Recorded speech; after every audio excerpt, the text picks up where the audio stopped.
Quantas intros você já gravou? Umas 50. Tá tudo bem. Deixa eu no meu processo criativo aqui, deixa eu não me botar. Olha aqui pra mim. Fala pra mim. Do mesmo jeito que você conta pra mim o livro. É que eu não sei como colocar, eu não... Você não precisa saber, você só precisa falar. Você não precisa achar a palavra rebuscada e a ótica, vista pela ótica, narrativa, não sei o que. A história foi feita do ponto de vista e o livro é assim, assim, assado. Finge que é uma pessoa, que você tá conversando com a pessoa, contando o livro, contando a sua ideia. Não precisa ficar perfeito. Porque até agora é só isso que eu tô vendo. Que você tá querendo perfeição.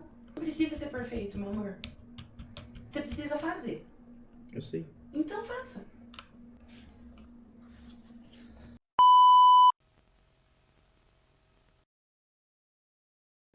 Fala aí, beleza? Vamos conversar? Eu tô começando esse vídeo meio rindo porque tomei um baita esculacho da minha noiva agora. Porque essa já é a minha 10ª tentativa de gravar esse vídeo. E eu tô buscando a perfeição, mas eu preciso gravar, preciso fazer, preciso mostrar a minha ideia e ela não vai ficar perfeita. Ou vai, depende da ótica, depende do ponto de vista. Bom, vamos lá. Eu vou falar nesse vídeo a respeito de vícios e sobre impulsos que nós temos e que muitas vezes nós escondemos das pessoas. Eu não vou afirmar que todo mundo tem esse tipo de coisa, esses vícios e esses impulsos, mas no meu ponto de vista, 99% de toda a sociedade passa por algum tipo de vício, impulso, e creio que esse vídeo pode fazer você refletir também sobre esses pontos. Todo essa ideia para esse vídeo começou quando eu estava gravando o vídeo anterior. Se você não assistiu, veja no canal. O último vídeo eu falei sobre como eu tenho me sentido após iniciar o meu tratamento de TDAH. E no vídeo eu falo sobre o vício em rede social, né? Na ocasião hoje completam 5 dias, não, 6 dias que eu deletei os aplicativos de redes sociais no meu celular. Nos primeiros dias eu buscava o celular, pegava o celular, abria, cadê o Instagram, cadê... Ficava procurando nas redes sociais. Agora já deu uma diminuída. Mas eu troquei o tempo que eu gastava em rede social pela leitura. Então, eu sou um leitor totalmente iniciante. Eu ficava buscando técnicas de leitura, como fazer para ler, como começar lendo. E a única coisa que eu decidi fazer foi pesquisar no ChatGPT, conversar com o ChatGPT, que eu deveria começar lendo. E ele me indicou, receitou diversos livros curtos, de no máximo 100 páginas. Comprei 5. Acho que no vídeo anterior eu posso ter mostrado os livros, não me recordo muito bem. Mas hoje eu concluí a leitura do meu primeiro livro. E o mais louco é que essa é a primeira vez que eu termino de ler um livro. Esse é o meu primeiro livro lido. O livro se chama O Médico e o Monstro, de Robert Louis Stevenson.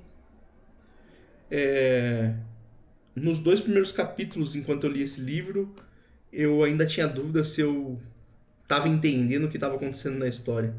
Eu mandava pro chat GPT, eu entendi isso e isso desse livro nos 2 primeiros capítulos. Faz sentido? Eu tô entendendo corretamente?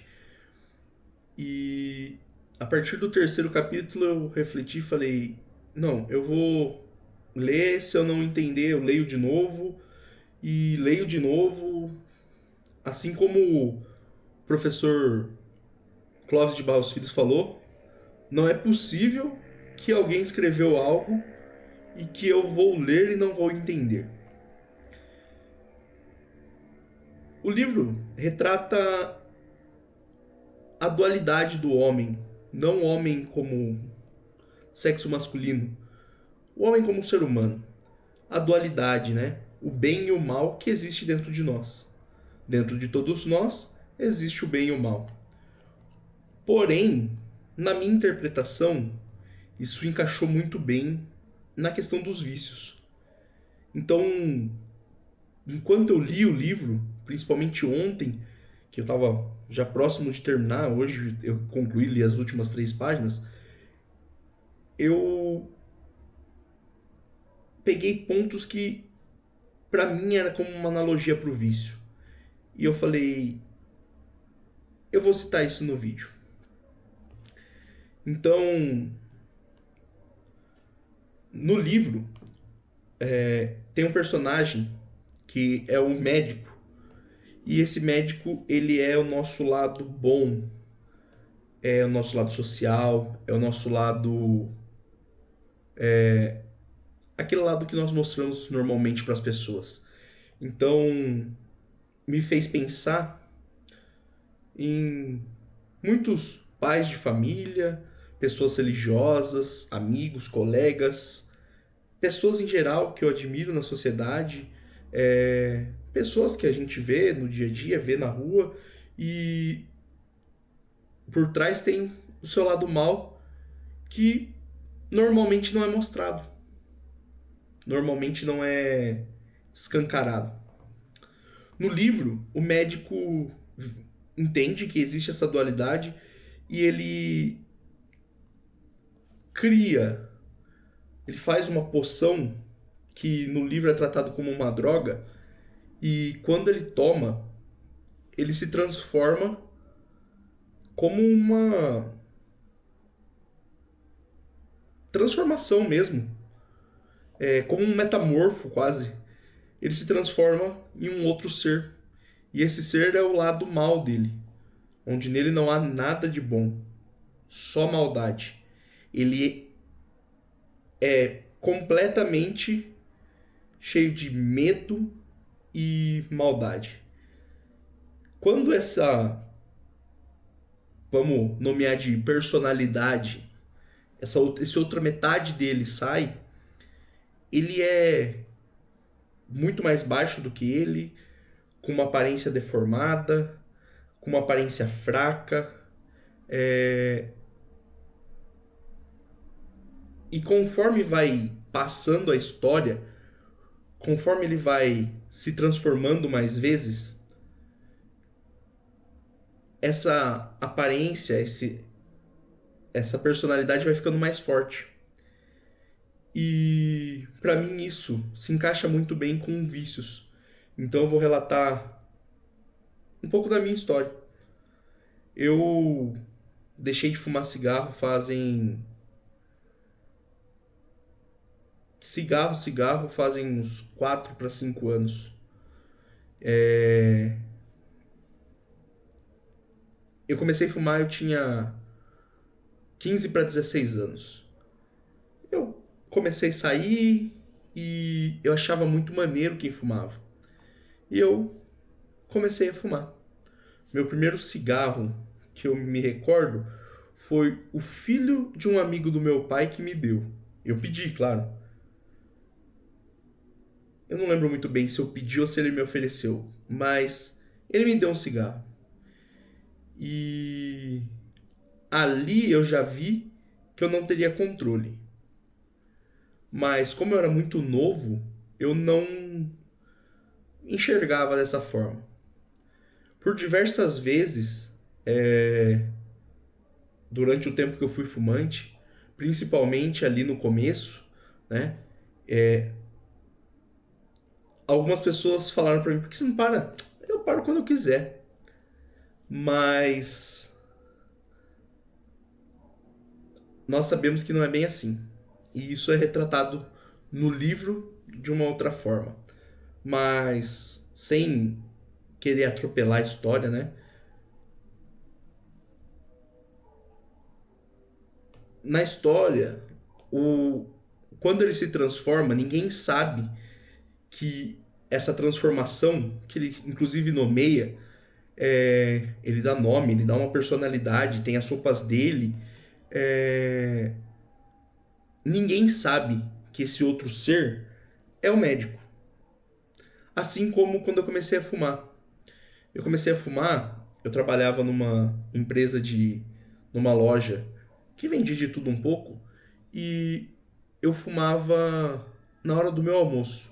Eu saía andar pela cidade e muitas vezes eu trocava almoçar, um prato de comida, por fumar um cigarro. E foi chegando num ponto que um cigarro não era mais suficiente, dois não eram mais suficientes, três não eram mais suficientes, cinco não eram mais suficientes. Eu escondia meu maço de cigarro, ficava com ele sempre no bolso, chegava em casa eu muqueava para que ninguém visse, vivia com chicletes, passando creme na mão para tentar esconder o odor do cigarro. E é como o médico no livro que ele vive escondendo aquela personalidade dele. E no livro ele começa achando que tá tudo bem, que ele tá no controle. E nós pensamos que é assim no começo dos nossos vícios. Isso serve pro vício no cigarro, como eu tô contando a minha história, serve pro vício em pornografia, serve pro vício em drogas, serve pro vício em jogos de azar, serve pro vício em redes sociais, para qualquer tipo de vício. Pro vício em comprar as coisas. Então, serve. No começo nós olhamos e pensamos, estamos no controle. Mas, na verdade, quanto mais a gente alimenta esse outro lado nosso, mais força ele vai ganhando. E no livro isso é relatado da seguinte maneira. Tem um ponto no livro que me deixa muito... me fez pensar bastante. Tem um ponto do livro que o médico dorme como médico e acorda como monstro. Mas até aí, para que ele pudesse haver essa transformação, é como se ele tomasse a poção mágica e quando ele tomava de novo era o antídoto.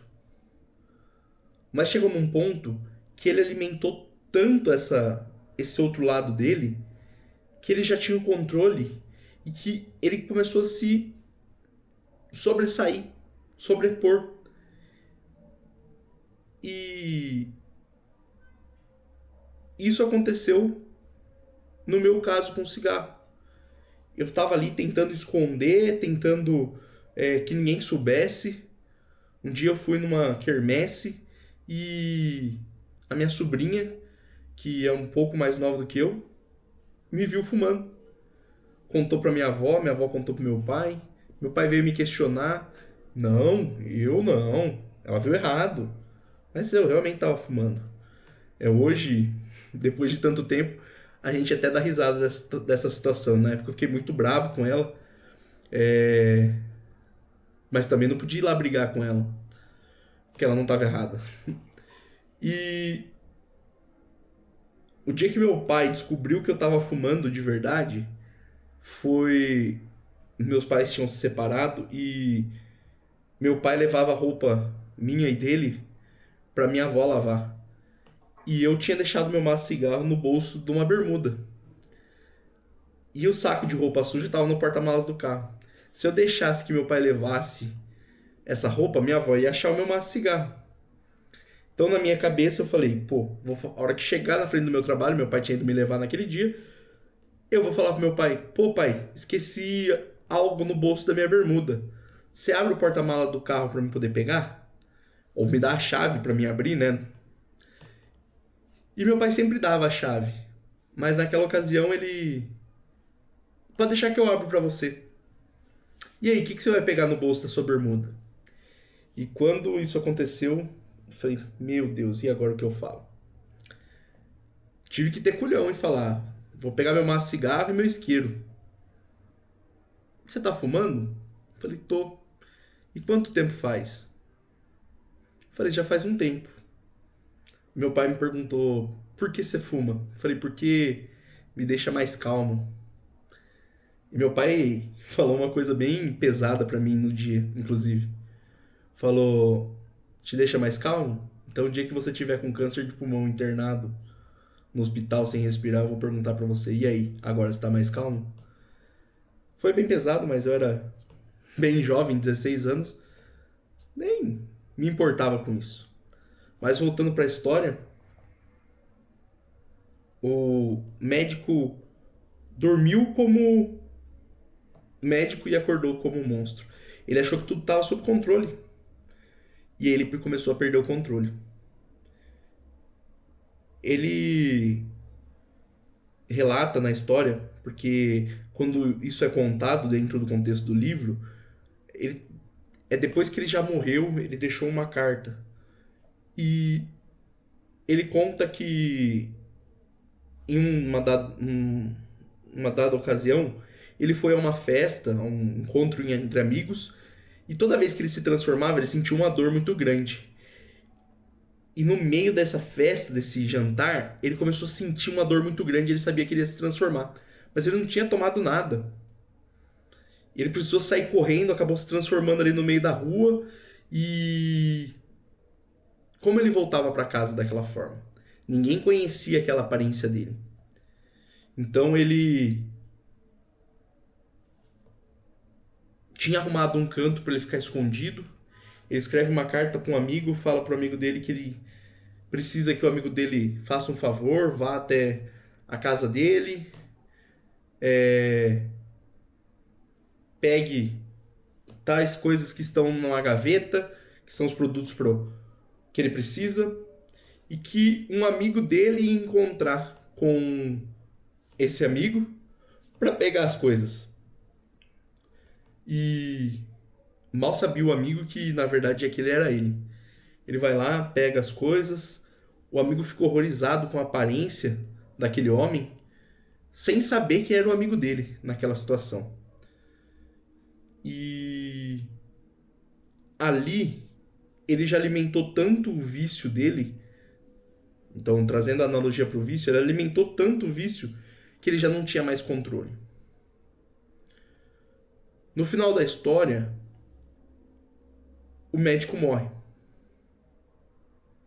Ele não tinha mais controle, ele já não era mais o médico. O vício dele, a outra personalidade dele, já tinha total controle. Já tinha feito atrocidades devastadoras. Já tinha cometido crimes. E as pessoas não sabiam que era aquele homem renomado que estava por trás de tudo isso. Então, muitas vezes, nós mostramos para as pessoas que somos uma pessoa e por trás temos um vício, um impulso oculto. No caso da história que eu contei minha, do cigarro, ela se tornou pública depois. Por um grande período, isso atrapalhou muitas coisas. Pessoas próximas a mim começaram a falar, você tá sempre fedendo cigarro. Eu fumava dentro do carro. Depois, quando fiz 18 anos, comecei a dirigir.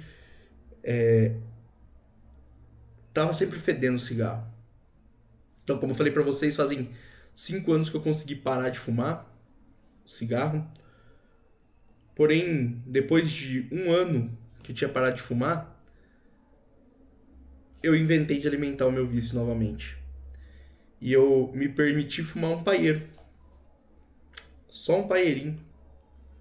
E eu voltei a fumar. Amanhã completam 2 anos desde do último paieiro que eu fumei. Se eu falar pra vocês que é fácil, não é. É uma luta diária, é uma luta constante. A minha noiva, acho que mais do que qualquer pessoa no mundo, sabe disso. Porque direto eu confesso a ela, eu trago pra ela a minha dor, o meu desejo infinito de fumar, mas sigo firme nessa luta. O ponto-chave desse vídeo não é se todos nós temos um lado bom e um lado mal dentro de nós, mas sim com o que você tem alimentado o seu lado bom e o seu lado mal. Qual dos lados você tem mais alimentado?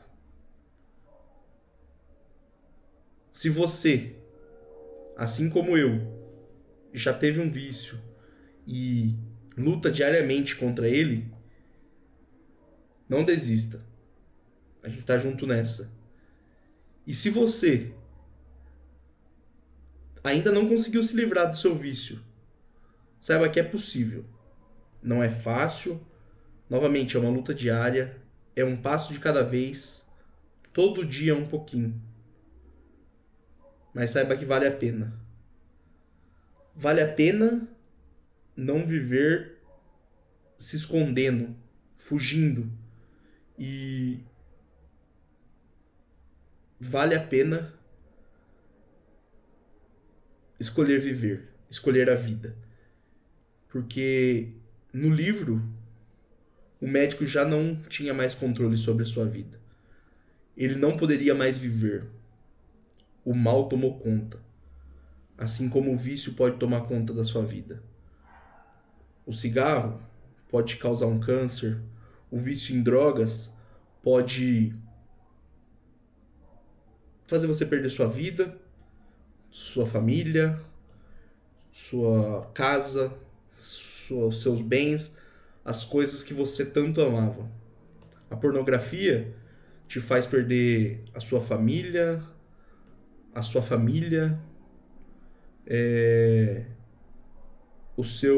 a sua autoestima, a sua vida.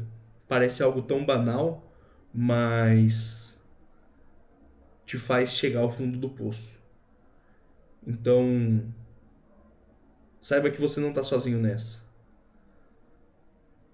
Se você gostou desse vídeo, não esqueça de deixar o seu like, se inscrever no canal, comenta o que você achou, comenta sobre a sua história, comenta o que você gostaria de ouvir eu colocar o meu ponto de vista sobre, e compartilha com os amigos. Muitas vezes você tem algum amigo que precisa ouvir essa mensagem. Não sou especialista em saúde mental, não sou especialista em literatura, não sou especialista em nada. Mas estou aqui tentando conversar com vocês de igual. O mais difícil de gravar esse vídeo, como eu falo no começo desse vídeo, foi como colocar essas palavras sem parecer robótico, sem parecer que eu tenho um script, algo que eu estou lendo algo. Mas na verdade eu tô tirando o que tá aqui dentro.